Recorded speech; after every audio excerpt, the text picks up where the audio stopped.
नमस्कार।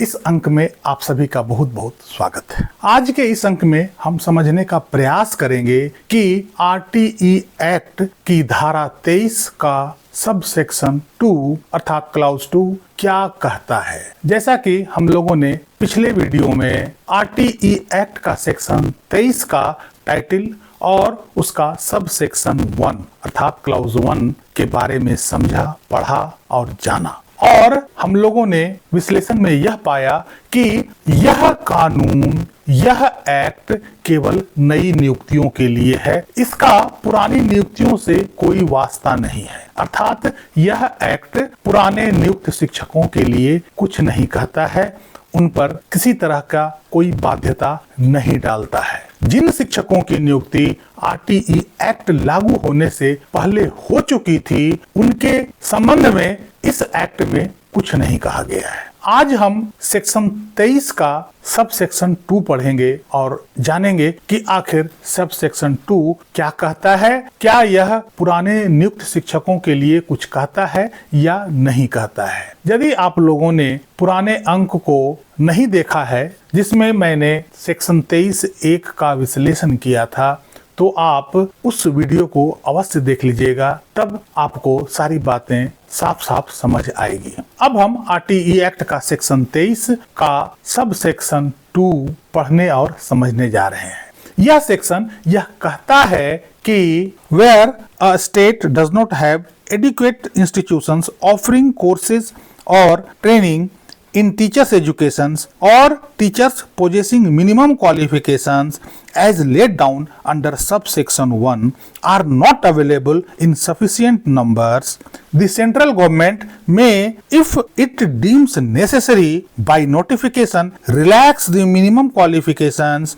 required for appointment as a teacher for such period not exceeding 5 years as may be specified in that notification। अब हम इसे समझने का प्रयास करते हैं। इस सेक्शन में यह कहा गया है कि where a state does not have adequate institutions offering courses or training in teacher institution or teachers possessing minimum qualification as laid down under subsection 1। इसका सीधा तात्पर्य यह है कि इस समय तक शिक्षकों के लिए मिनिमम क्वालिफिकेशंस क्या होना चाहिए, इस एक्ट में नहीं लिखा गया है। अर्थात इस समय तक उस मिनिमम क्वालिफिकेशन को इजाद नहीं किया गया था, इसलिए इसमें सारी बातें लिख दी गई है कि ट्रेनिंग, इंस्टीट्यूशंस, बला बला बला। अर्थात सेंट्रल गवर्नमेंट ने इस मिनिमम क्वालिफिकेशन को इजाद करने की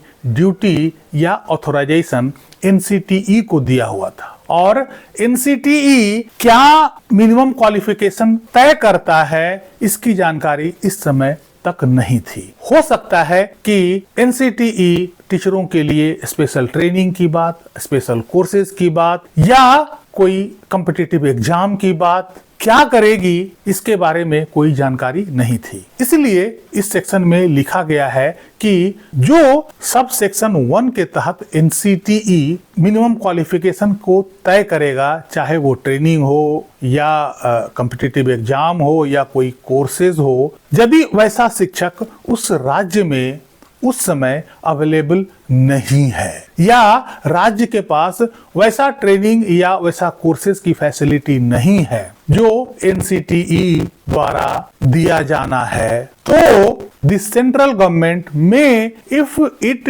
deems necessary, by notification relax the minimum qualifications required for appointment as a teacher for such period not exceeding 5 years।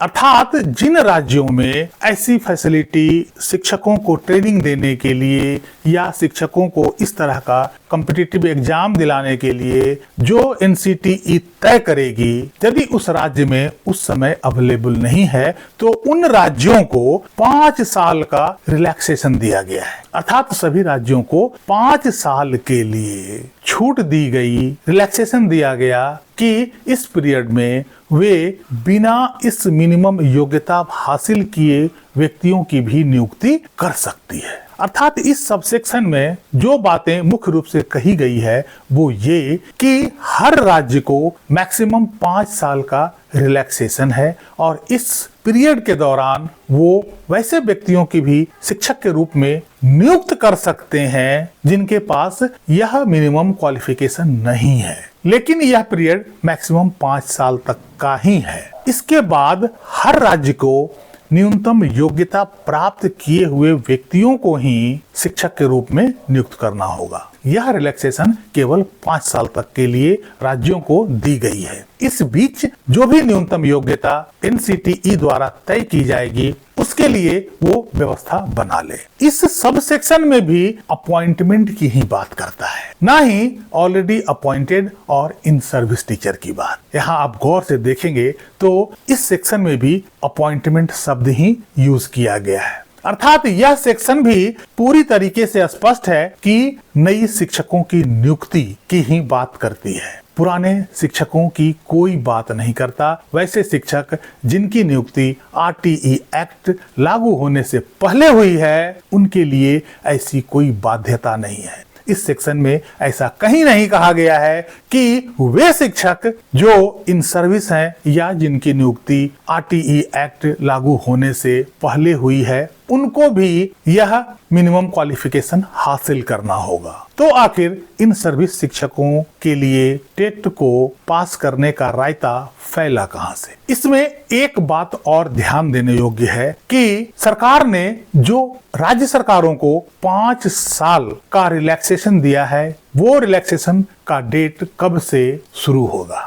यदि आप पूरा सीक्वेंस में जाएंगे तो आपको यह पता चल जाएगा कि जो कट ऑफ डेट है वो क्या होने वाला है। इस सब सेक्शन में जो बातें कही गई है जिसमें 5 साल की छूट की बात कही गई है वो छूट यदि हम कैलकुलेशन के हिसाब से देखते हैं तो यह 23 अगस्त 2010 का NCTE का नोटिफिकेशन से लागू होता है। 23 अगस्त 2010 ही वो दिन है जिस दिन NCTE ने टेट का इजाद किया और नोटिफिकेशन के जरिए लोगों को यह बताया।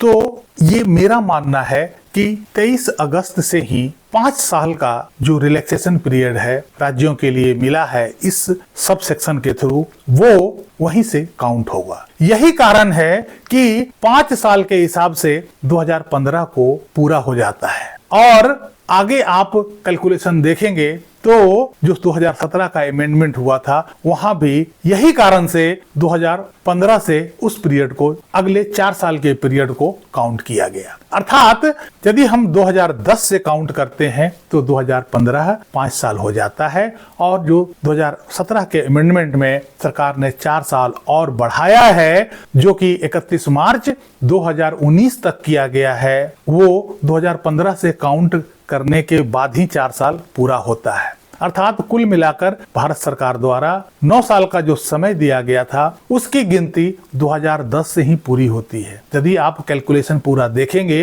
तो आपको पता चलेगा कि टेट 2010 से ही लागू माना जा रहा है। इसी कारण से 2015 और 2019 अर्थात कुल मिलाकर 9 साल का रिलैक्सेशन दिया गया है। यदि इसको हम 2011 से काउंट करेंगे तो 2011 से 5 साल काउंट करेंगे तो यह 2016 हो जाता है और 2016 के बाद 4 साल काउंट करेंगे तो वो 2020 हो जाता है। इसी आधार पर मैंने पिछले कई वीडियो में बताया है कि जो कट ऑफ डेट है उसका ज्यादातर चांस है कि वो अगस्त 2010 को ही माना जाएगा, क्योंकि उसी हिसाब से इसका कैलकुलेशन फिट बैठता है। बाकी आप इसमें डिफर हो सकते हैं। भविष्य में कट ऑफ डेट क्या होगा इसके बारे में अभी कोई तय जानकारी नहीं है। अभी इसके बारे में कुछ साफ साफ नहीं कहा जा सकता है, लेकिन मैं जिस कैलकुलेशन के हिसाब से अपना जवाब दे रहा हूं उसका कैलकुलेशन यही है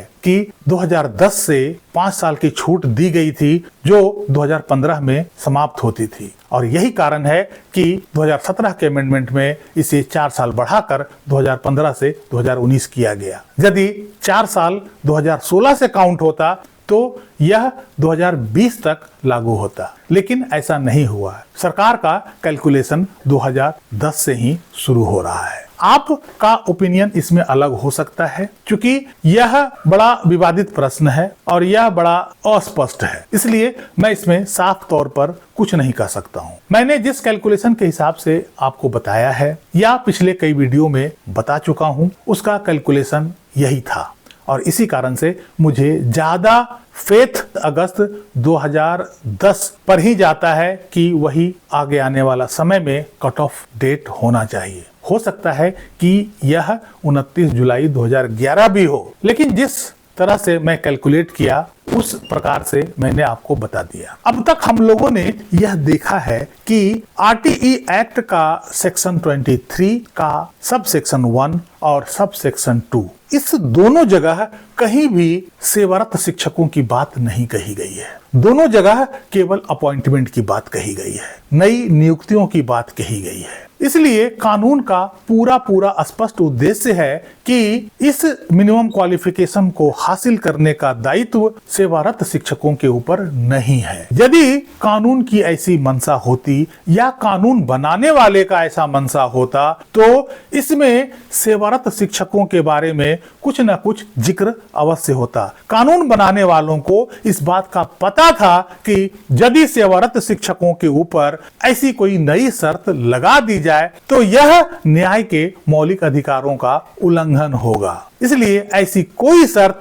सेवारत शिक्षकों के ऊपर नहीं लगाई गई है। वैसे इस अंक में मैंने जो विश्लेषण किया है, फिर से मैं बता दूं कि वो मेरा अपना अनुभव, अपना ज्ञान के आधार पर है। मेरा हमेशा से यह मानना रहा है कि ज्ञान और समझ की कोई सीमा नहीं होती है। यदि किन्हीं बंधुओं को इस विश्लेषण से कहीं कोई दिक्कत हो या कुछ काउंटर करना चाहें और यदि इससे और कुछ बेहतर समझ पा रहे हैं, कुछ और कंफ्यूजन लग रहा है, तो आप कमेंट में अवश्य लिखेंगे। आपका जो भी प्रश्न या कमेंट मेरे पास आएगा, मैं उस पर दोबारा से अध्ययन करूंगा और उसका जवाब देने का कोशिश करूंगा। क्योंकि मुझे जो समझ आया, जो मैं इसका बेहतर विश्लेषण कर सकता था, वो मैंने किया। मेरा कभी भी उद्देश्य अपने को ज्यादा काबिल या ज्ञानी समझने का नहीं है। मैं तो इस क्षेत्र में एक छोटा सा प्यादा हूँ। सच तक पहुंचना मेरा उद्देश्य है, सत्य को जानना ही मेरा उद्देश्य है और मैं यह जानना चाहता हूं कि आखिर सत्य क्या है। क्या कानून का यही सत्य है कि ऐसी नई शर्त पुराने शिक्षकों पर लागू किया जा सकता है? क्या आरटीई एक्ट में ऐसी कोई बात है जिसके कारण न्यूनतम योग्यता को हासिल करने का दायित्व पुराने शिक्षकों पर भी डाल दिया जाए? क्या आरटीई एक्ट ऐसा कहता है? और यदि नहीं कहता है तो आखिर किस प्रकार, किस कंफ्यूजन के कारण इसे उन शिक्षकों के ऊपर भी डाल दिया गया है? और सुप्रीम कोर्ट जैसे बड़ी अदालत में बैठे इतने बड़े बड़े कानूनविद, इतने बड़े बड़े न्यायाधीश आखिर ऐसा निर्णय कैसे पास कर दिया? मुझे समझ नहीं आ रहा है कि आखिर मैं गलत विश्लेषण कर रहा हूं या कोर्ट द्वारा सही विश्लेषण नहीं किया गया है। जहां तक मैं समझता हूं कि इन दोनों सेक्शन में जो मैंने पाया, उसमें